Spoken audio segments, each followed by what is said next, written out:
네, 반갑습니다. 옆에 분과 인사하겠습니다. 평안하십시오. 인사하겠습니다. 또 이어서 인사하겠습니다. 여러분을 보니 하나님을 뵙는 것 같습니다. 당신을 뵈니 하나님 뵙는 것 같습니다. 예, 인사하겠습니다. 당신을 뵈니 예수님 뵙는 것 같습니다.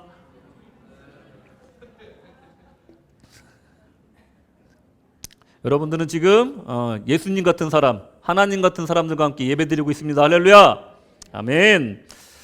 네, 오늘은 누가복음 시리즈 6번째 시간, 누가복음 4장을 가지고 고귀한 가치를 추구함이란 제목으로 함께 은혜 나누도록 하겠습니다. 여러분들, 기독교에는 아주 아름다운 전통이 있는데 그것은 무엇이냐면 성경을 해석하는 전통이 있습니다. 그저 주문처럼 외우는 것이 아니라 경전을 성스럽게 여겨서 있는 그대로만 전파하는 것이 아니라 해석하고 묵상해서 우리 삶에, 우리 시대에 적용하는 노력을 해왔다는 것입니다. 오늘도 우리가 하나님께 이렇게 예배드리면서 이렇게 성경을 해석하고 적용하는 이 설교 말씀을 듣는 이유도 거기에 있습니다. 오늘 성경을 해석하여 묵상하고 우리가 동시에 해야 될 일은 우리 삶에 어떻게 적용할 것인가 고민하는 것입니다. 그래서 오늘 말씀을 들으실 때 성경을 읽는 것은 지식을 얻기 위함이 아니라 그렇게 살기 위함이라는 것을 명심하시기 바랍니다. 오늘 말씀을 나누면서 그런 다짐들이 여러분 영혼 가운데 있으시기를 축원합니다. 아멘. 지난 시간에 요한의 사역이 마무리가 되었습니다. 예수님의 세례 사건을 통해서 또 성부, 성자, 성령 하나님께서 요단강가에 함께 연합하시는 모습을 통해서 이제 주님의 구원 사역이 시작되었구나라는 것을 우리가 보았습니다. 이제 준비가 다 끝났겠지라고 생각하시면 안 됩니다. 하나가 더 남았는데 그것이 바로 오늘 본문에 나오는 주님의 유대 광야에서의 40일이라는 준비 기간입니다. 그러면 세례받고 그리고 이 40일의 준비 기간은 어떤 의미가 있는 것이냐? 여러분들, 이것을 요단강에서 그 성삼위일체 하나님이 그 세례 가운데 임재하신 것의 연장선상으로 보시면 됩니다. 이제 이것까지가 준비되면 이제 예수님의 공생애가 이제 본격적으로 시작이 되는 것입니다. 1절을 보시겠습니다. 1절 다 같이 읽겠습니다. 시작. 예수께서 성령의 충만함을 입어 요단강에서 돌아오사 광야에서 40일 동안 성령에게 이끌리시며. 아멘. 여기서 봐야 될 두 가지 중요한 표현이 뭐냐면 성령의 충만함을 입어 그리고 성령에 이끌리시며 라는 두 가지 표현에 집중할 필요가 있습니다. 인간이 성령의 충만함을 받았다는 것과 예수님이 성령의 충만함을 받았다는 것이 같은 의미가 아니라는 것을 생각해 보시기 바랍니다. 인간이 성령의 충만함을 받는다는 것은 인간의 그 부족함, 인간의 죄성을 성령의 은혜로 덮어서 옳은 길로 이끌림을 받는다는 것을 말합니다. 그렇지만 예수님은 이미 온전하신 하나님이시자 온전하신 사람이기 때문에 그런 채울 것도 없고 부족한 것도 없는 그런 상태의 성자시라는 것을 기억하십시오. 그래서 이 성령의 충만함은 사람이 받는 충만함과 예수님의 성령 충만함은 완전히 다른 것이라는 것을 생각해 보시기 바랍니다. 인간의 몸은요, 인간의 몸과 혼은 그 그릇과도 같습니다. 그 안에 무엇이 담기냐에 따라서 인간의 성질이 결정 나는 거예요. 여러분, 세상에서 가장 비싼 다이아몬드가 있는데 붉은색 다이아몬드가 있다고 그래요. 아직도 그 다이아몬드를 빨갛게 만드는 성분이 뭔지 아직도 밝혀지지가 않았대요. 근데 극소량의 불순물이 그 다이아몬드를 일반 다이아몬드랑 완전히 다른 다이아몬드, 값어치가 높은 다이아몬드로 만든다는 거죠. 그리고 또 우리의 혈액도 마찬가지라는 거예요. 0.5%에 해당하는 헤모글로빈이 95%에 해당하는 물을 피로 만든다는 겁니다. 그러니 그 안에 담겨있는 내용물이 무엇인가에 따라 사람의 존재 가치가 바뀐다는 겁니다. 분노로 가득 찬 사람은요, 만나는 모든 사람에게 시비를 걸고 다니죠. 그리고 기쁨이 가득한 사람은요, 긍정적인 생각과 기쁨이 가득 찬 말을 하고 다녀요. 여러분, 영주권 받으면요, 사람이 그렇게 바뀐대잖아요. 제가 이거 말씀드렸나요? 이번 주간에, 금요일 날 말씀드려요. 영주권 받으면요, 사람들이요, 괜히 빅리 가서 싸운대요. 괜히 우럴스 가서 시비 건대. 지금까지 내가 이민자로서 억눌렸던 거를 영주권 받았으니까 다 터뜨리는 거예요. 조금만 건드려도 야 네가 영주권자한테 감히 막 이러면서 싸움을 건대는 거예요. 그래서 저기 가면은 싸울 때는 영어도 잘 나온대요. 그래서 막 영어를 유창하게 하면서 싸움은 말싸움을 한다는 거죠. 그러니까 이게 사람이 안에 화가 가득한 게 이제 영주권을 받으면서 폭발하는 거예요. 자, 나도 이제 호주의 영주권자야. 그러면서 이제 폭발하는 거예요. 그것처럼 사람이 안에 뭐가 담겨 있느냐가 그 사람이 나타나는 모습을 결정한다 이겁니다. 예수님도 그렇게 말씀하셨습니다. 입에서 나오는 것들이 마음에서 나오나니 이것이야말로 사람을 더럽게 하느니라. 집어서 입에 넣는 것이 사람을 더럽히는 게 아니라 마음에서 나오는 것이 사람을 더럽힌다는 거예요. 진정으로 사람을 더럽히는 것은 이 마음에 있는 것이 중요하다는 것을 예수님이 얘기하고 있는 겁니다. 두 번째로 이 마음에 무엇이 찼느냐, 예수님의 심령 상태는 충만하게 성령하게 충만한 상태인 거예요. 가득 차 있는 성령님과 연합된 상태를 예수님의 충만한 상태라고 얘기를 하는 겁니다. 그것이 사람과 예수님의 다른 점이에요. 성부, 성자, 성령의 연합의 상태를 성령의 충만한 상태라고 표현을 한 겁니다. 그러면 이끌리시며라는 단어에 대해서 한번 볼게요. 아나고마이라는 단어예요. 아나고마이. 그래서 아나고라는 동사에서 파생된 단어인데 세 가지 뜻이 있습니다. 첫째로 일으키다, 두 번째로 제사를 드리다, 세 번째로 출항하다. 이 세 가지 뜻을 갖고 있는 단어입니다. 헬라어가 참 묘한 것이 한 단어에 되게 다른 뜻이 담겨져 있어요. 아나고란 단어에 정말로 다른 뜻이 이게 세 가지나 담겨 있다는 거죠. 예수님을 일으킨 겁니다. 광야로 가시도록.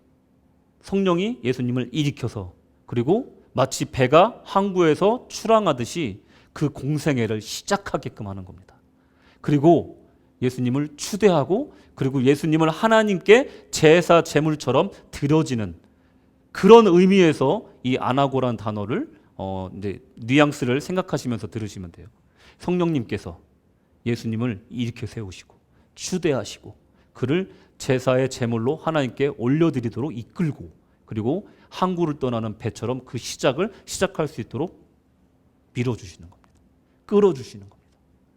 이런 상태로 나아가는 것을 말하는 겁니다. 종합하면 주님께서 성령에 이끌려서 40일 동안 요단강 근처 광야에 오셔서, 유대 광야에 오셔서 금식하며 기도하며 이 세상의 메시아로 추대받으시고 그 사역을 시작했고, 또한 하나님께 제물로서 드려짐으로써 마음으로 나아가는 것을 포함하는 상태, 이 상태를 성령의 충만함으로 성령의 이끌림을 받았다라고 표현할 수가 있는 겁니다.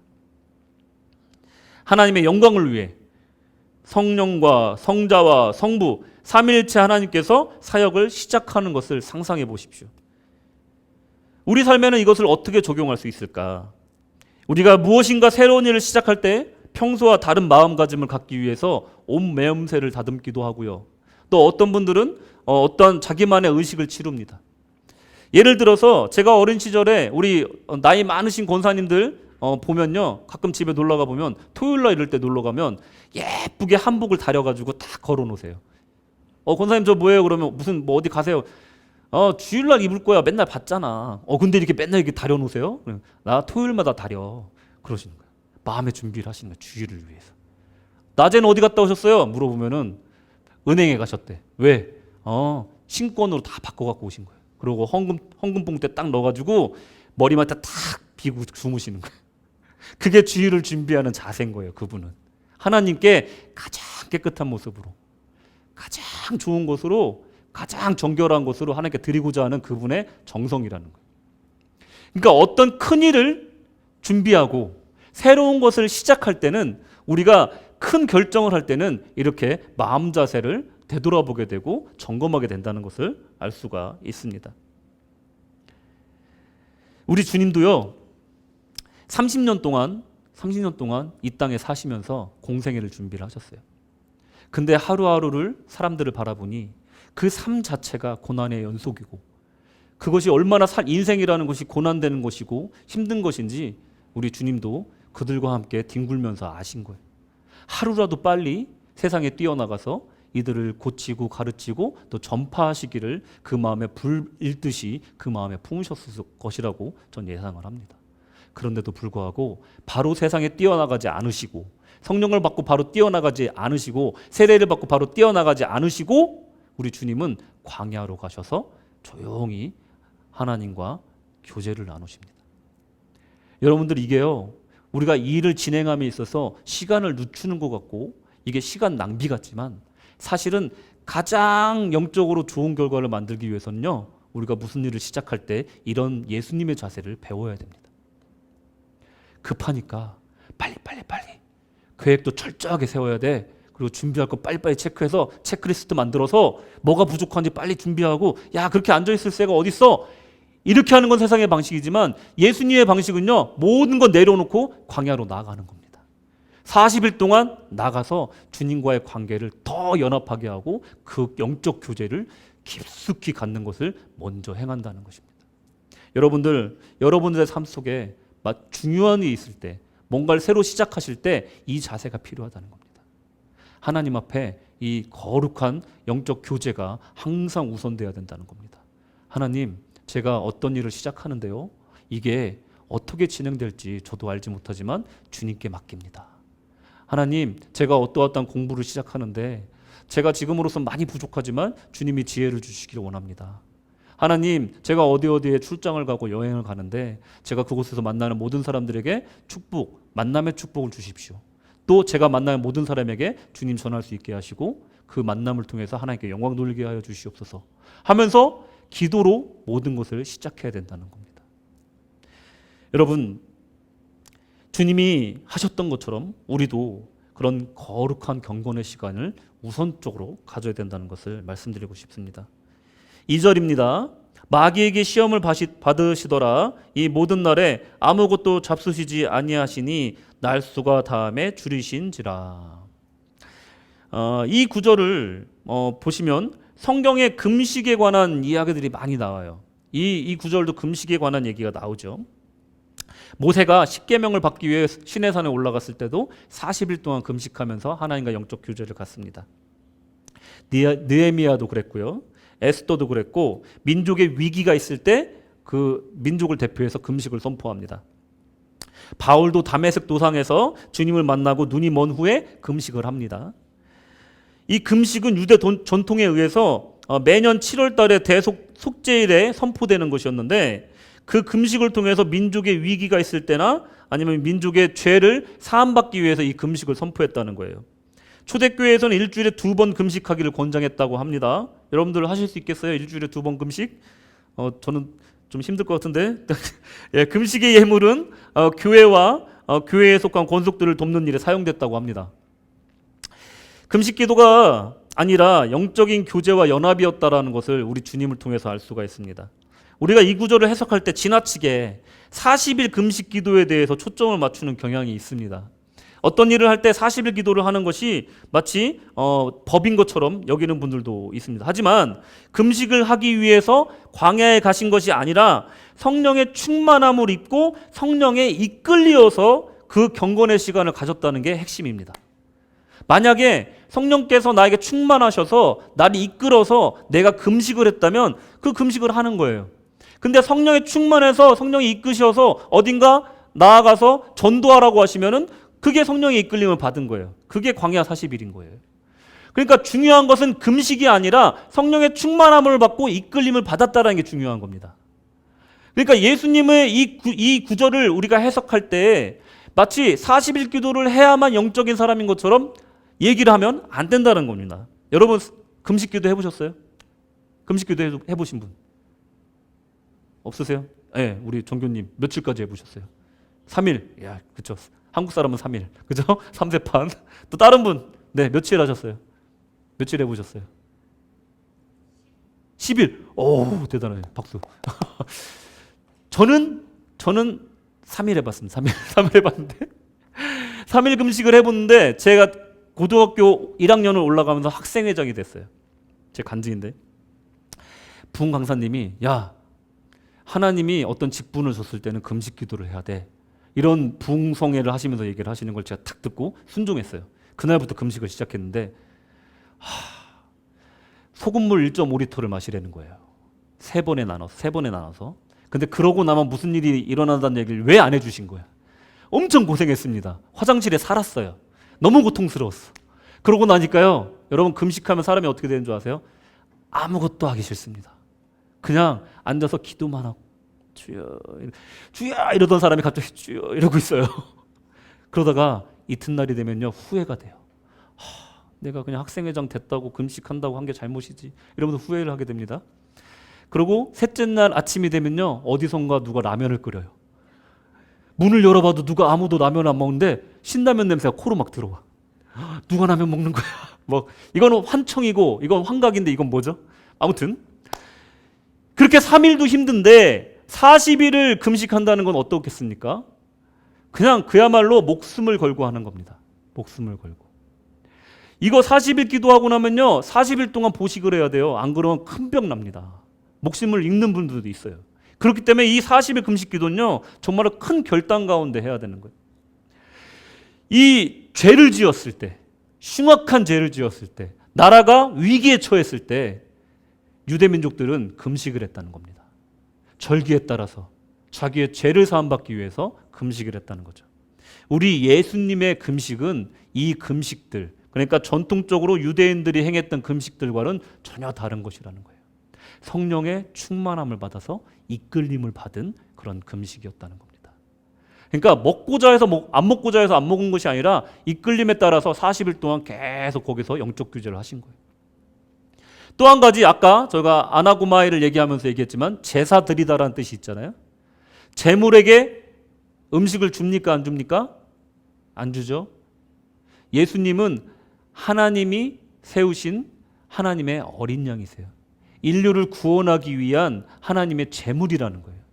그러니까 어린 양 되신 예수님이 음식을 안 먹는 건 당연한 겁니다. 세상을 위해 바쳐진 제물이었다는 것을 상징하는 겁니다.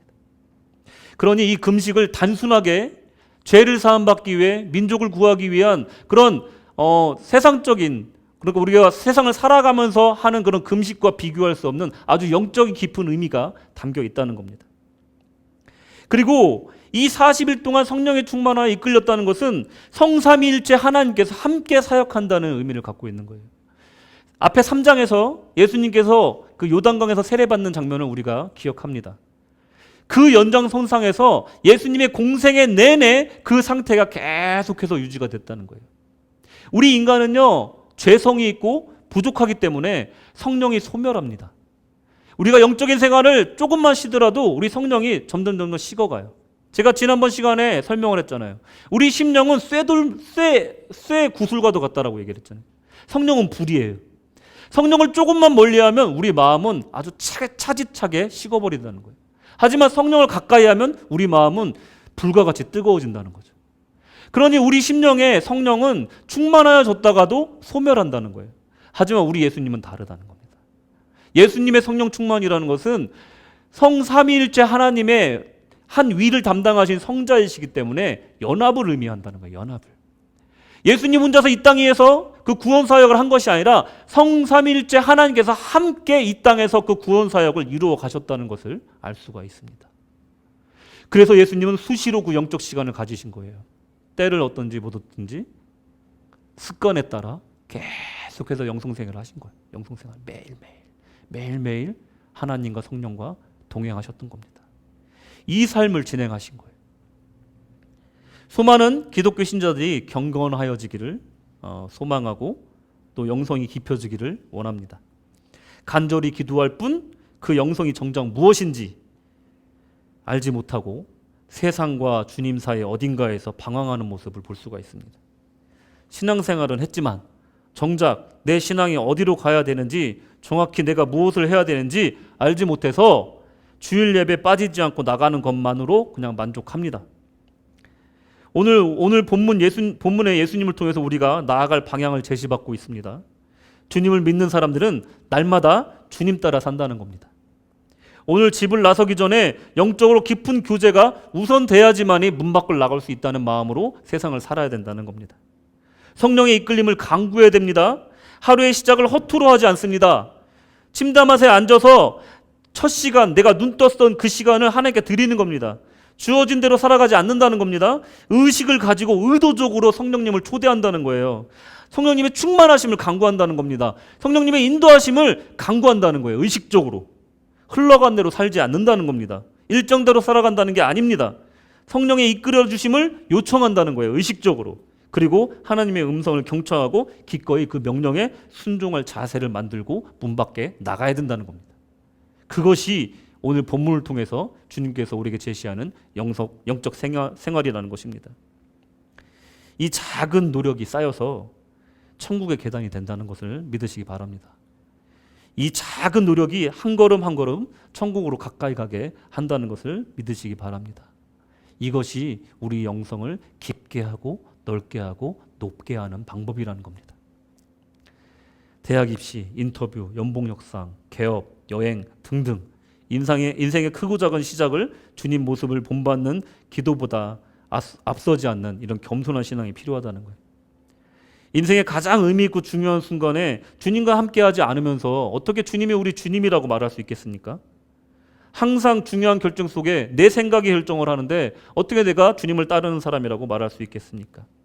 여러분들 기도보다 앞서지 마시기 바랍니다. 성령의 충만함을 받는 것, 성령의 인도하심을 간구하는 것을 제일 우선으로 삼으시기를 바랍니다. 성령의 충만함과 하나님의 음성을 구하는 그 영적인 교제를 하신 후에 문을 열고 집 밖에 나가시기를 축원합니다. 아멘. 아멘. 3절입니다. 3절. 3절 다 같이 읽겠습니다. 시작.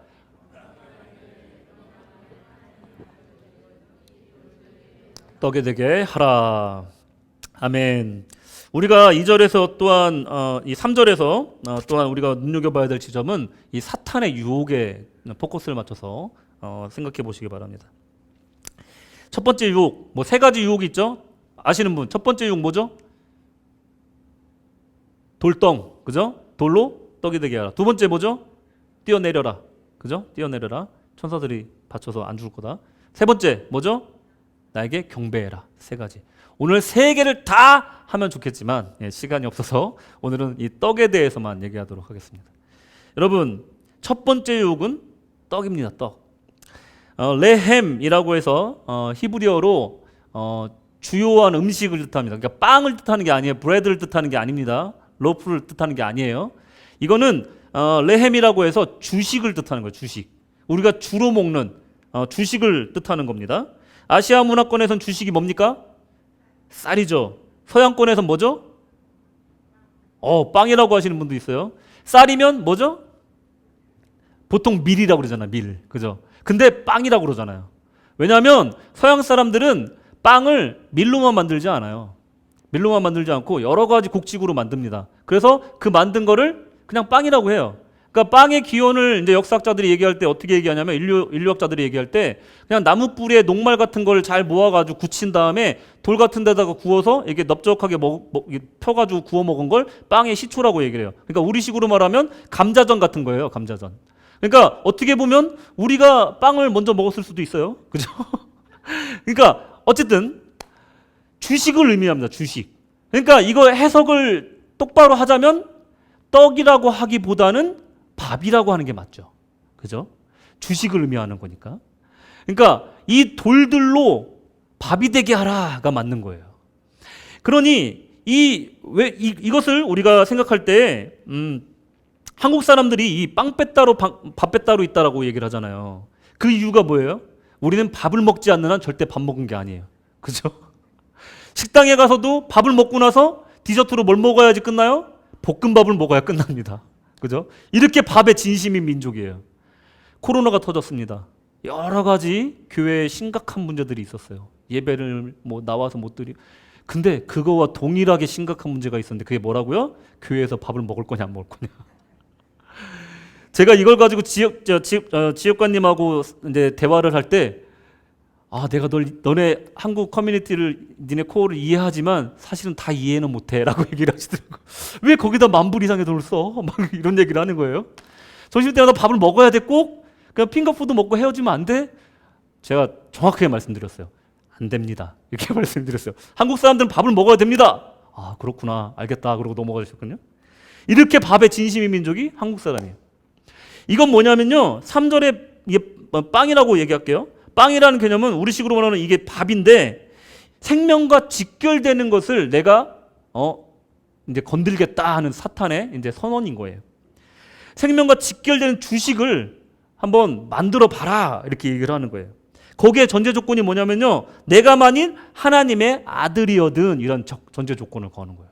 제가 이 구절을 읽을 때마다 아주 진짜 너무 화가 나는데, 이 사탄 지까짓 게 뭔데 하나님의 아들인 예수님에게 네가 아들인지 뭐 증명하라? 아우 건방.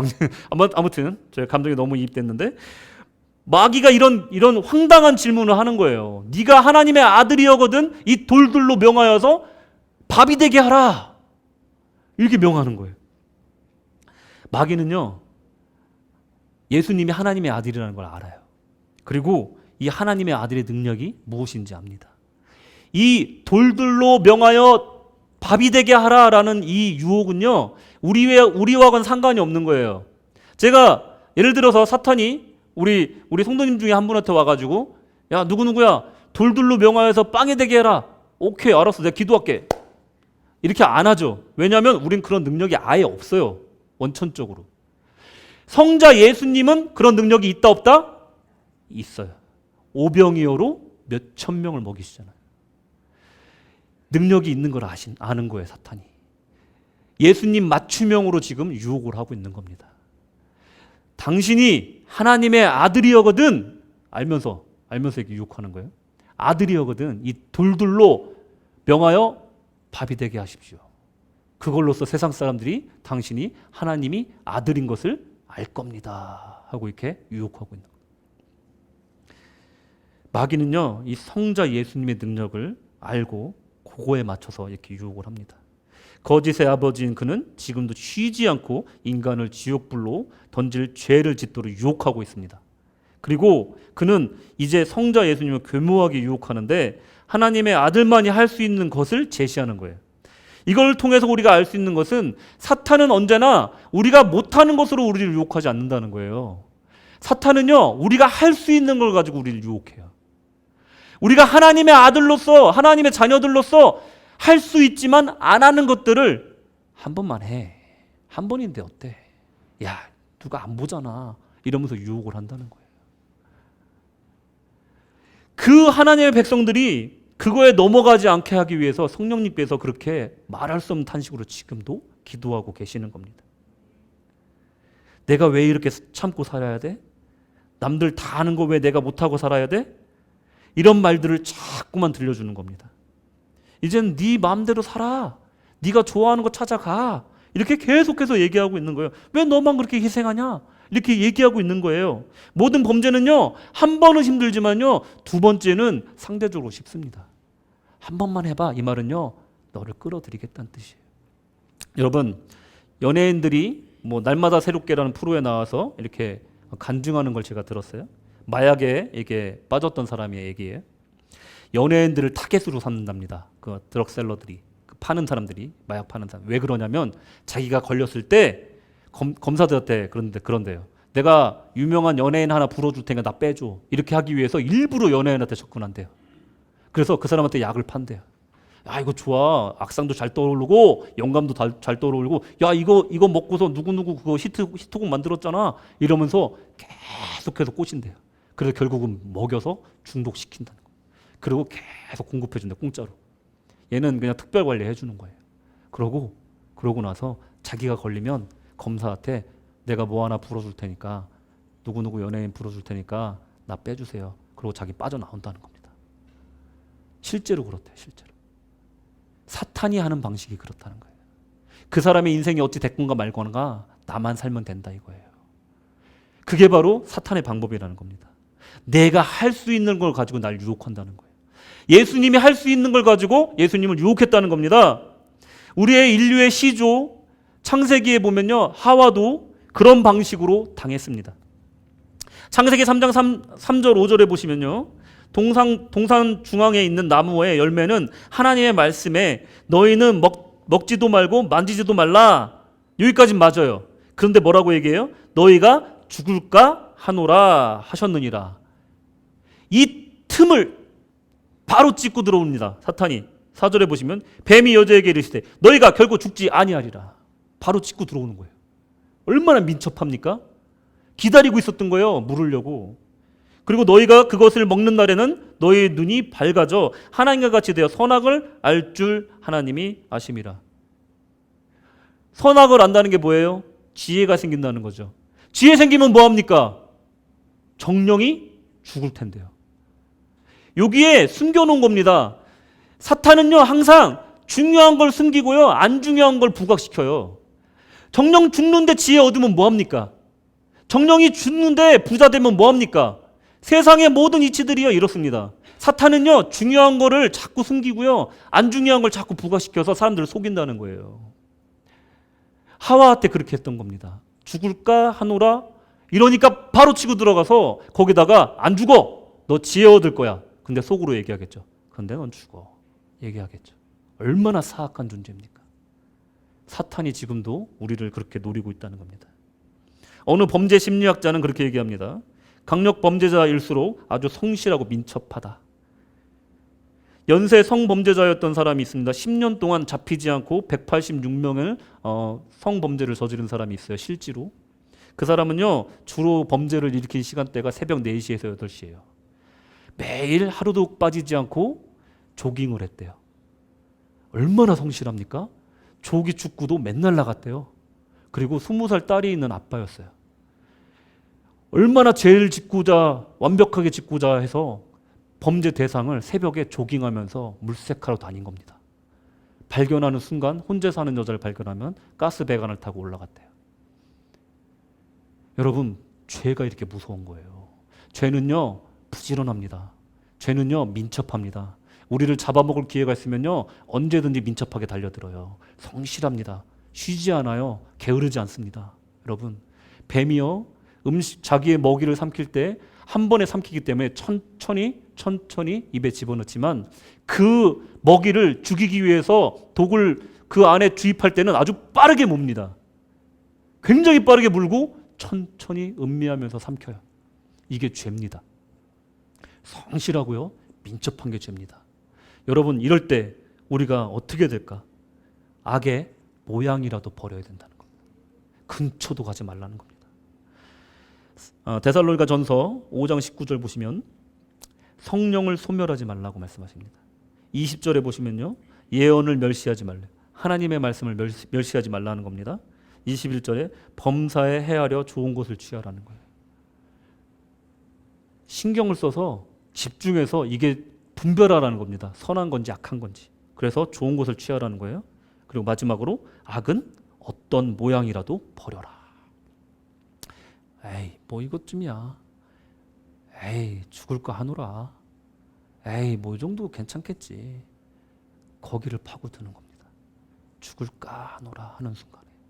우리 하나님은 정령이 죽으리라 했는데 죽을까 하노라 하는 순간 사탄이 들어오는 겁니다. 내가 선을 행하면 어찌 낯을 들지 못하겠느냐? 선을 행하지 아니하면 죄가 문에 엎드려 있느니라. 죄가 너를 원하나 너는 죄를 다스릴지니라. 죄가 문 앞에 엎드려 있대요. 선을 행하지 않으면 아무것도 아닌 그냥 중간일 것 같지만 사실은 선을 행하지 않으면 죄라는 거예요. 선을 행하지 않으면 죄가 나를 잡아먹으려고 문 앞에 서 있다는 거예요. 문 여는 순간 잡아먹는다는 겁니다. 그러니 어떻게 하라고요? 죄를 다스리라는 거예요. 죄를 대적하라는 겁니다. 이 말씀은요, 가인이 아벨을 죽이기 전에 하나님께서 마지막으로 가인에게 경고한 말씀입니다. 근데도 가인은 자기 동생을 죽였습니다. 죄를 다스리지 않은 결과 살인자가 된 겁니다. 우리 생각해 봅시다. 사탄은 왜 하필이면 돌을 빵이 되게 했을까? 왜 돌을 빵이 되게 하라고 우리를 주님을 유혹했을까? 돌이라는 것은요, 가장 무의미한 무가치한 것을 상징합니다. 길가에 널린 게 돌이니까요. 발에 치이는 게 돌이라는 겁니다. 이것을 가지고 아주 생명을 살리는 귀중한 빵을 만든다는 것, 밥을 만든다는 것이 뭐가 문제라는 겁니까? 반문할 수 있습니다. 이게 얼마나 생산적인 활동입니까? 라고 반문할 수 있어요. 여러분, 그러면 돌로 빵을 만드는 발명품이 있다고 생각해 보세요. 돌로 빵을 만드는 기술이 개발됐다고 한번 생각해 보자고요. 그러면 세상에 굶주린 사람이 한 명도 없어질까요? 아닙니다. 빵이 없어서 굶는 게 아니에요, 세상은. 죄가 있어서 사람들이 굶주리는 겁니다. 정치가들이 빼돌리고요, 부패돼서 빼돌리고요, 그 나라의 문화가 그 진짜로 굶주린 사람에게 세계의 원조를 전달하지 못하게 하기 때문에 지금도 아프리카가 그 모양인 겁니다. 그 아프리카 국가들이 정치적으로 부패함을 없애지 않는 한 세계에서 막대한 원조를 줘도 아프리카 국가들은 일어날 수가 없는 거예요. 그 나라의 굶주린 백성들이 굶주림을 벗어날 수가 없는 겁니다. 그러니 아무리 돌로 빵을 만드는 기술을 개발한다 한들 세상은 악에서 구할 수가 없다는 겁니다. 그럼 뭐가 있어야 되죠? 예수님이 십자가를 지셔야 되는 거예요. 예수님이 이 땅에 오신 이유가 돌덩이로 빵을 만드는 게 아니라 십자가를 지러 오셨는데 이 사탄이 이거를 헷갈리게 만들려고 하는 거예요. 여러분, 돌덩이 몇 개 빵 만든다고 세상이 변합니까? 돌덩이 몇 개 빵 만든다고 성자이심이 증명됩니까? 아닙니다. 성자이심이 증명되는 건 단지 십자가 위에서밖에 없습니다. 우리가 구원받는 것은 십자가밖에 없다는 거예요. 돌로 빵을 만들어 봤자 우리가 구원받습니까? 잠깐 배부를 뿐이라는 거죠. 안개와 같다는 거예요. 성자 예수님이 이 땅을 구하는 방법은 십자가밖에 없다는 겁니다. 그래서 그분이 그 고통을 참아내시고 그 십자가를 지신 것뿐이에요. 어쩌면 이 사탄의 유혹을 들으시고 예수님께서 콧방귀 끼셨을 거예요. 말도 안 되는 소리 하지 마라. 내가 이 땅의 목적은 내가 더 잘한다. 그 사탄에게 속으로 말씀하셨을 겁니다. 결과적으로 사탄은 이 구원 사역을 방해하는 목적으로 이 유혹을 한 겁니다. 하지만 방해될 리가 없었죠. 또 돌을 떡으로 만든다는 것, 이것을 다른 방면으로 한번 생각해 보면 오병이어하고 연결이 돼요. 오병이어. 하나님의 역사에는 하나님은 항상 사람을 사용해서 역사를 일으키시려고 합니다. 지금도 하나님을 말씀에 순종해서 그 역사에 참여할 사람을 찾고 계세요. 사람들을 먹이는 사역에요. 작은 아이의 자그마한 도시락을 이용해서 5개의 빵과 2마리의 물고기를 가지고 몇천 명을 먹이는 역사를 일으켰는데 그 이적의 목적이 뭐라고 얘기를 하냐면 하나님의 영광을 위해서라고 얘기를 합니다. 왜냐하면 그걸 들고 예수님께서 축사하셨거든요. 하늘을 향해 축사하셨다고 그랬어요. 그랬더니 광주리에 차고 넘치게 빵이 생긴 겁니다. 그러니 하나님은 돌덩이를 가지고 역사를 이루시려는 것이 아니라 우리의 작은 헌신을 통해서 큰 일을 이루시고자 하는 목적이 있다는 거예요. 우리의 작은 소소한 헌신이 사실은 지금은 작지만 그것이 씨앗이 돼서 자라나고 나무가 돼서 또 가지를 또 이파리를 열매를 그래서 많은 사람들이 그 그늘에 와서 쉬고 그 열매를 따먹게 하게끔 하기 위해서 우리의 작은 씨앗을 지금도 원하고 계신다는 겁니다. 능력이 부족해서 우리의 헌신이 필요하실까요? 전능하신 하나님께서 우리의 헌금이 필요하실까요? 아닙니다. 하나님은 인간을 통해서 이 역사를 이루고 싶으신 겁니다. 오병이어, 향유옥합, 그 안에 담겨져 있는 고귀한 가치를 모르는 사람들은 왜 그거를 300데나리온에 팔지 않고 이웃을 돕지 않느냐라고 말한다는 거예요. 왜 그 옥합, 그 비싼 걸 주님 발에 깨트려서 왜 낭비하느냐? 가룟 유다처럼 말한다는 겁니다. 하지만 그 가치를 아시는 예수님은 가만두어라. 이 여인이 나에게 좋은 일을 하였도다. 그 가치를 아신다는 거예요. 우리의 작은 소소한 오병이어와 같은 헌신을 주님께서는 가만두어라. 그가 나에게 좋은 일을 하였도다. 지금도 말씀하고 계신다는 겁니다. 여러분, 우리 주님은 지금도 오병이어를 찾고 계세요. 향유옥합을 찾고 계십니다. 바리새인은요, 항상 예수님을 시험하고 항상 예수님에게 표적을 구해달라고, 하늘에서 내려오는 표적을 보여달라고 계속해서 요구합니다. 이게 무슨 말이냐면요, 사탄이 말한 것과 똑같은 말입니다. 당신이 하나님의 아들이어거든, 당신이 메시아거든, 하늘로 내려오는 기적을 우리에게 보여달라, 나를 당신을 믿게끔 만들어달라, 나에게 증거를 달라, 얘기하는 것과 똑같다는 겁니다. 신유가 일어나서 병고침이 일어나게 해달라, 그럼 내가 믿겠다. 큰 역사가 일어나는 걸 보면 내가 믿겠다. 나에게 증거를 보여달라, 요구하는 것과 같다는 겁니다. 하나님이 진짜로 원하는 교회는요, 이 소소한 헌신들이 모여있는, 또 내 마음의 모든 것들, 내 모든 것들을 드리는, 드렸돈을 드리는 과부와 같은 마음으로 하나님께 드리는 사람들이 모여있는 그 교회를 하나님이 원하신다는 겁니다. 크고 큰 업적을 원하시는 것이 아니라 우리의 두렵돈을 원하신다는 것이고 우리의 오병이어를 원하신다는 거예요. 많은 사람이 모이는 교회가 하나님께 칭찬받는 게 아니라는 겁니다. 작은 사람이 모였어도 하나님께 진술된 삶을 사는 그런 경건한 성도들이 모여있는 교회를 하나님께서 칭찬하신다는 겁니다. 그 사람들과 일하기를 원하신다는 겁니다. 지금도 우리를 그렇게 해서 부르신다는 겁니다. 그냥 한마디로 그 돌로 떡이 되게 하면 되는데, 그 돌을 변해서 그냥 먹을 수 있는 밥을 만들면 되는데 왜 굳이 이 어려운 과정을 겪습니까? 예수여, 그냥 빵을 만드십시오 하고 말하는 사탄의 음성을 듣지 않으시고 나는 내 귀한 자들을 사용하여 이 일을 할 것이다, 지금도 말하고 계시는 겁니다. 여러분들을 부르고 계신 겁니다. 여러분들 그 부름에 응답하시기를 주님의 이름으로 축원합니다. 천국은 마치 감추인 보석과도 같습니다. 두드린 자에게 열리고요, 침노하는 자에게 그 천국을 허락하십니다. 아버지의 뜻대로 살려고 애쓰는 자들에게 그 천국에 들어감을 허락하십니다. 나더러 주여 주여 하는 자마다 천국에 들어갈 것이 아니오 다만 하늘에 계신 내 아버지의 뜻대로 행하는 자라야 들어간다, 우리 주님께서 말씀하십니다. 교회 사역을 진행할 때 뒷짐지고 있는 것보다 일단 순종해 보는 겁니다. 따라가 보는 거예요. 그 안에 감춰진 고귀한 가치와 내가 해야 될 역할, 소명을 발견할 수 있을 것입니다. 일단 나쁘게 보고 비판하면요, 내가 그 비판한 사람한테는 아무것도 배울 수가 없습니다. 비판하기 전에 들여다보고 함께 걸어가 보라는 겁니다. 그래야 교회가 한 마음으로 주님을 따라갈 수 있다는 거죠. No judgment, be curious. 이건요, 비판하지 말고 먼저 호기심을 가져보라는 거예요. 비판을 하면 아무것도 배울 수가 없습니다. 먼저 관심을 가져보라는 거예요. 저게 무슨 일일까? 날마다 주님 따라를 한번 가보는 거예요. 유튜브를 한번 틀어보는 겁니다. 우리 사관님이 어떻게 하고 있나? 나도 한번 기도해보자. 영성기도가 뭔가 내일부터 한번 구독해보는 거예요. 한번 참여해보는 거예요. 6시에 일어나가지고 출근길 한번 들어보는 거예요. 아, 고귀한 가치를 발견하게 될 겁니다. 여러분, 이렇게 순종하는 사람들 하나님 쓰신다는 거예요. 어떡하죠? 하나 남았는데 10분인데 계속 할게요. 네, 조금만 길게 하겠습니다. 예, 좀 피시고. 예, 죄송합니다. 사실은 제가 어저께 설교를 9시까지 썼어요. 여기 사무실에서. 3천자더라고요. 그래서 그거를 2천자까지 줄이는데 2시간이 걸렸어요. 근데도 이만큼이. 이 4절을 가지고 하나님 막 은혜를 부어주시는데요, 막 뭐를 빼야 될지 모르겠는 거예요. 그러니까 막 이 말씀을, 하나님 말씀을 전하고 싶은데 막 3천자가 써지는데 주님 어떻게 하시려고 그래요? 자꾸만 쓰라는 거예요. 근데 오늘 어쩔 수 없어요. 밥을 좀 늦게 먹읍시다.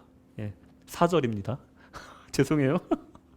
4절입니다. 다 같이 읽겠습니다. 예수께서 시작.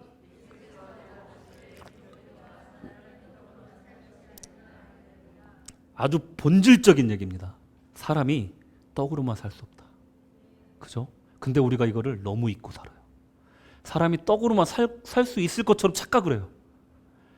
야, 먹고 살자고 하는 일인데 그 사람들 다 죽었습니다. 그죠? 농담인데 안 웃으시네. 자, 먹고 살자고 하는 일인데 먹고 살자고 한 일을 하다가 그 사람들 다 죽었습니다. 그죠?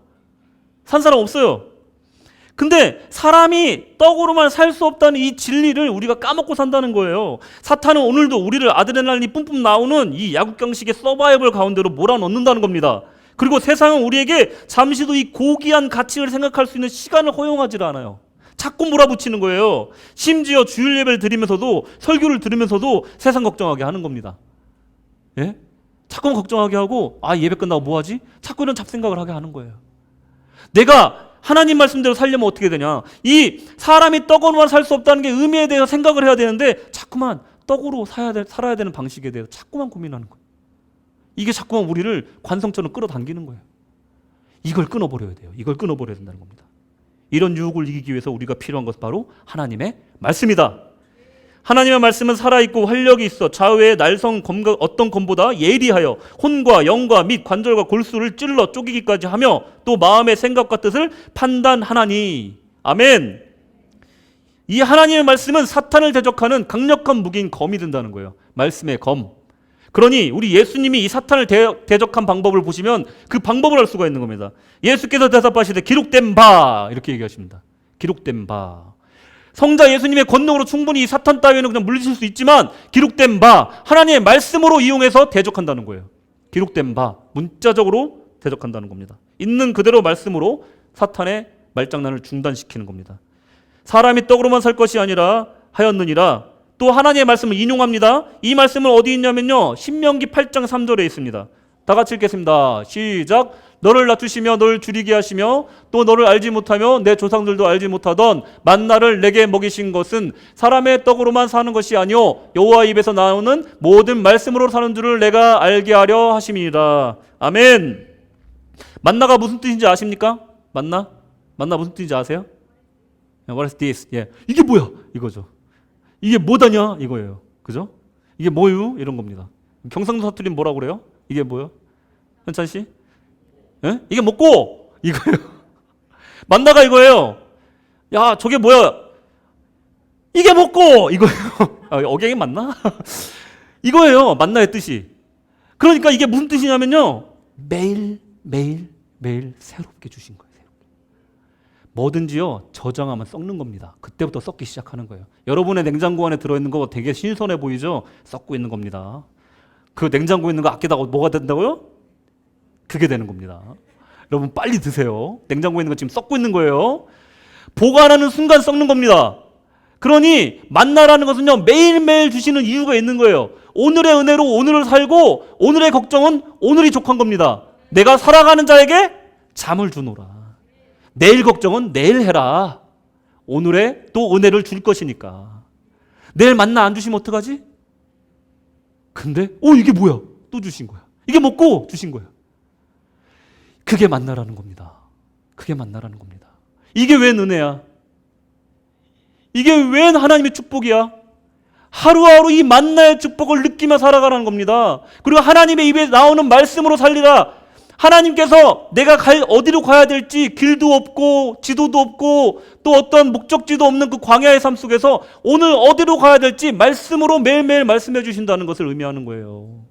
하나님의 입에서 나오는 말씀으로 살리라는 말씀은 하나님이 매일매일 나를 지도해 주신다는 겁니다. 이게 뭐야? 이런 은혜를 주시다니 이 길로 가라고 하시네? 하루하루가 놀라움의 연속이라는 거예요. 이게 바로 영적인 삶이라는 겁니다. 여러분 걱정하지 마세요. 걱정하지 마세요. 자식 걱정해봤자 뭐합니까? 크면 다 지들 잘났다고 사는데, 그죠? 예. 어렸을 때 효도 다 하는 거예요. 3살까지 다 하는 거예요. 3살 때까지 효도 다 하는 겁니다. 4살 때부터 효도 받으시려고 하면 안 돼요. 그냥 지 인생 사는 겁니다. 여러분 걱정하지 마세요. 하나님이 책임져 주시는 거예요. 예. 아멘. 걱정하지 마십시오. 내일 일은 내일 걱정하시는 거예요. 내 코가 석자입니다. 내 영이 하나님과 지금 동행하는지 안 하는지, 내 영이 건강한지 안 하는지, 내 속사람이 강건한지 안 하는지가 더 중요한데 뭘 걱정하고 계십니까? 걱정하지 마십시오. 걱정하지 마십시오. 주기도문에서요, 내일 모레 양식을 위해서 기도하라고 했습니까? 아닙니다. 일용할 양식을 위해서 기도해요. 우리 주님이 그렇게 사셨어요. 매일매일 성령의 충만함을 받아, 매일매일 성령의 이끌림을 받아, 매일매일 그렇게 사신 겁니다. 일용할 양식을 감사하면서, 그날 주어진 빵을 들고 기도하면서 감사하면서 사신 게 우리 예수님의 삶이라는 거예요. 드디어 결론. 죄송합니다. 오랜만에 한국에서 왔는데 죄송해요. 원래 그렇지 않아요? 자, 조금 짧습니다. 이거보다는. 자, 결론입니다. 사탄은 시험을 합니다. 정확히 말해서 유혹을 하죠. 왜? 죄에 빠뜨리려고. 하나님은 유혹을 하지 않습니다. 시험을 하십니다. 왜? 우리가 강건해지길 원하셔서. 사탄은요, 우리 죽이는 게 목적입니다. 사탄의 최대 목적은 하나님 앞에서 끊어지는 게 목적입니다. 하나님의 최대 목적은 우리와 동행하시는 겁니다. 그리고 돌들로 떡을 만들려고 말은 하나님의 사역에 인간을 배제하자는 겁니다. 인간 없이 하나님의 역사를 이루라는 거죠. 그건 사탄의 계략입니다. 하나님의 사람들을 통해 일하시길 원합니다. 돌들을 떡으로 만드는 유혹은 자극적이고 역사를 바라기보다는 나의 작은 오병이어를 통해서 하나님의 역사가 이루어지는 경험을 여러분의 삶 속에서 경험하기를 바랍니다. 그리고 이 오병이어, 이 작은 것, 그 향유옥합, 이것을 통해서 그 안에 담겨있는 고귀한 가치를 발견하는 그런 가치를 추구하시는 우리 성도님 되시기를 우리 주님의 이름으로 축원합니다. 할렐루야. 기도하겠습니다. 하나님, 우리는 가진 것이 작습니다. 하나님께 드리기도 부끄러운 것들을 가지고 있습니다. 하지만 이 작고 소소한 것들을 주님께 헌신하고 바치기를 원하오니 받아주시어 주님의 일에 사용하여 주시옵소서.